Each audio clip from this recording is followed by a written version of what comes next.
What's up, frigates? In this video we head to the White Marlin Marina and Resort in Marathon, Florida. And this will be a review. We stayed a few days at the White Marlin while exploring Marathon and we're very pleased with our visit and the staff. For starters, I will put the Google Map pin and website in the description so you can see for yourself, as well as a few of my other favorite close establishments.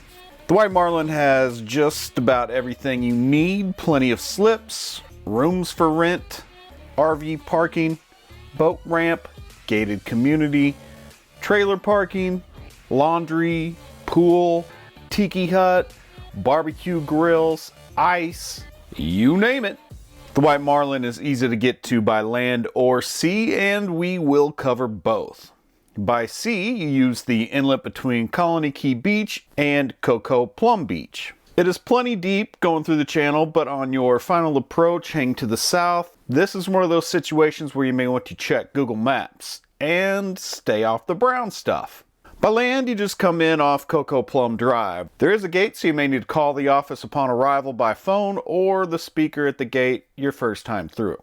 The staff at the White Marlin Marina is excellent, so if you need something, don't be afraid to ask. And if you do decide to book a stay, make sure you tell Jay and the crew hello from the Frigate Chaser channel. Your main gate is here. Laundry, RV, showers, and bathrooms are here. The laundry room also has a shower, which is super nice, and a small library. Get everything clean and read all at once. Here's a good spot to catch bait. You have your boat ramp, main office, rooms for rent, pool, tiki hut, little beach, and you can just walk around this entire thing and circle it all day if you wish. So what's close? There is a little coffee/sandwich shop just up the road. They also have lots of convenience items and fishing gear if you need it. It is located at Coco's Bait Rentals, I believe. We walk there every day, but I can't seem to find the listing on Google Maps. But it's a very nice little shop. Highly recommend you check it out. You could also take your dinghy to this location, just slide under the bridge here and loop it back around.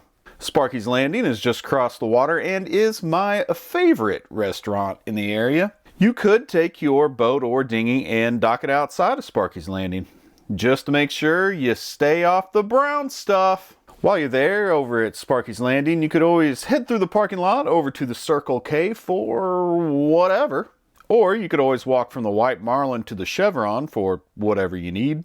But I'll bet that little coffee shop has it. If you do have a dinghy, you could always go under either of these bridges and venture out to all kinds of places. If you need boat fuel, you can go to the Key Colony Beach Marina.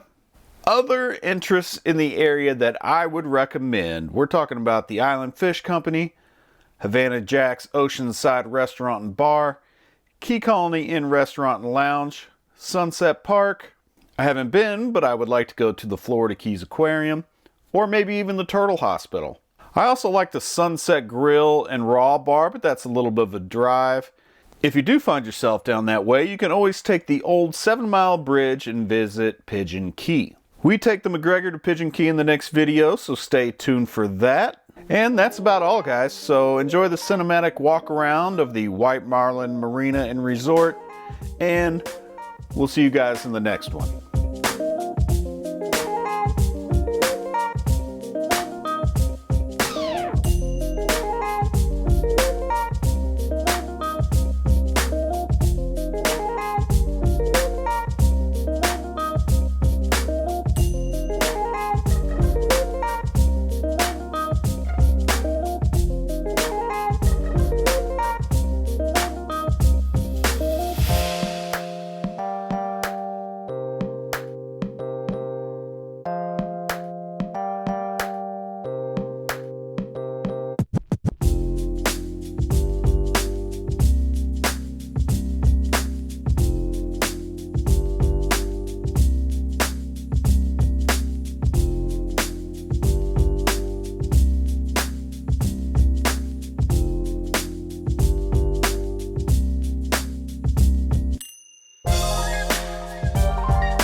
Thanks for watching. Again, if you book a stay at the White Marlin Resort, make sure to tell Jay and the guys hello from the Frigate Chaser team, and frigate out.